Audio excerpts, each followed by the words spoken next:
Hi, my name is Tyson. When you come to data.census.gov for any data search, you must choose between two ways to get started: the single search bar or the Explore Filters button. If you're not sure which one will meet your data needs best, this video is for you.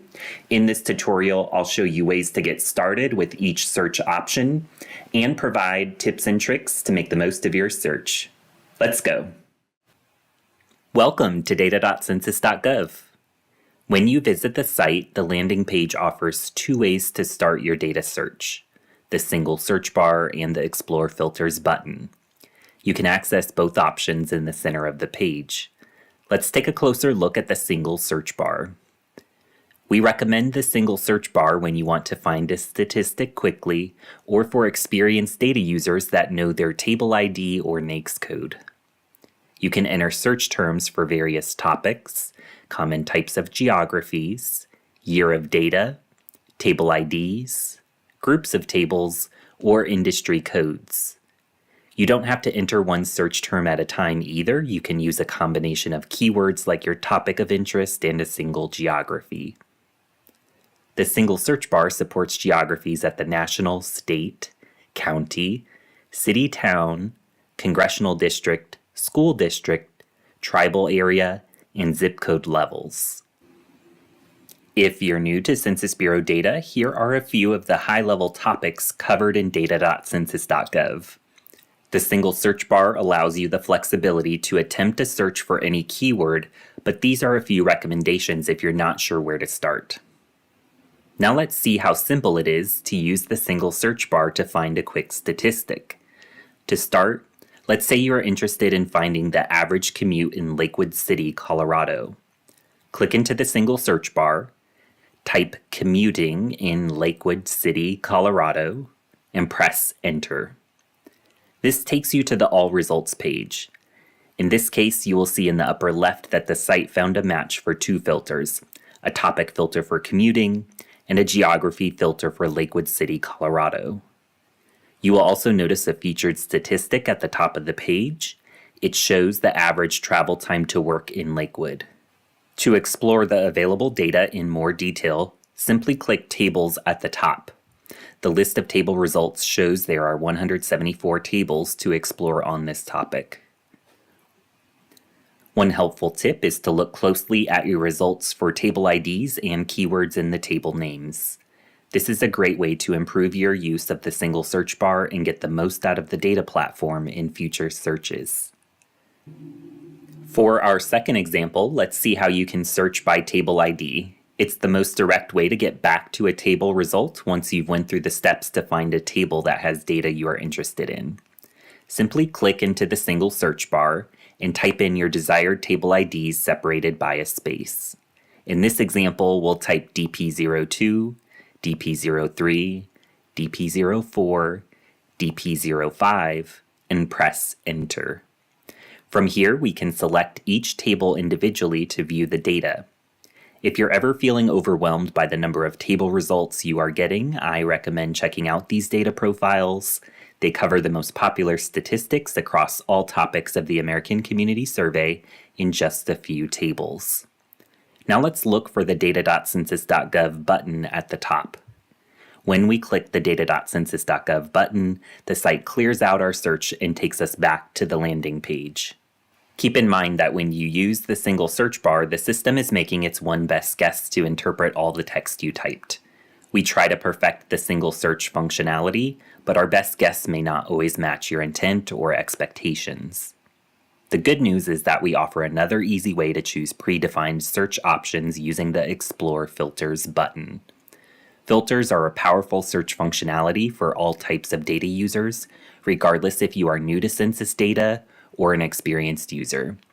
We recommend using filters anytime you want to select topics, geographies, years, surveys, programs, or codes, especially if you're having trouble finding something through the single search bar. I love the filters for three reasons. First, Explore Filters provides a guided approach to select your search criteria. This allows you to browse the available options without requiring you to have any knowledge about Census Bureau data. The second benefit is that the filters are more precise than the single search bar. All you have to do is mark the checkboxes for any filters that you want to include in your search. You do not have to come up with your own words to describe your search or rely on us to interpret them exactly as you intended. The third benefit of the Explore Filters button is that it allows you to access all available search options, including the full set of geographies, topics, and codes. For example, some types of geographies are only available through the filters, such as metro areas, census tracts, block groups, and blocks. Now let's see how easy it is to find data using filters. Imagine you want to find the population for all census tracts in Saratoga County, New York. To get started, click the Explore Filters button located directly below the single search bar. You'll see the filters on the left side of the page. We will click through a couple of these categories. I like to think the site is asking us a series of questions as we go along, and that our answers will guide us to checkboxes that match our interests. We're always looking for a checkbox as a final selection. Any words or phrases you click that do not have checkboxes provide more detailed options to choose from. Now we'll start using the filters to select our geography. Under Geographies, it asks us for the type. We'll choose Census Tract. It asks for a state. Notice there are clickable letters on the right side of the screen to navigate the filter panel more quickly. Select the letter N, and then click New York. Now it asks for a county. Select the letter S, and then click Saratoga County, New York. Then click the checkbox for all census tracts within Saratoga County at the top of the list and make sure it's been added to your selected filters in the upper left. Next, we'll choose our topic, navigate to the Topics heading on the left, select Populations and People, Counts, Estimates, and Projections, and then check the box next to Population Total. Once again, make sure this selection appears in the upper left, click the Search button in the lower right, and then click Tables at the top. Now we see our results. The first table shows total population from the 2020 census in the first row. As we follow the row across, we get these data for each census tract in Saratoga County. As a final tip, before you start selecting filters, think about what's the most critical piece of information you need to find. If you absolutely need data for a specific topic, it's best to find that filter first and add it to your search.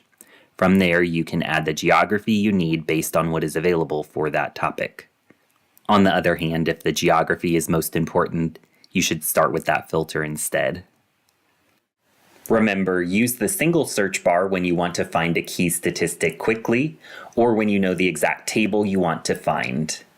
Use the Explore Filters button as a guided approach to access all available search options, or when you need a more precise way to select your search criteria.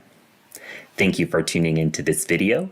For more helpful resources on how to navigate data.census.gov, apply filters, create a map, or download data, please visit the data.census.gov resources page.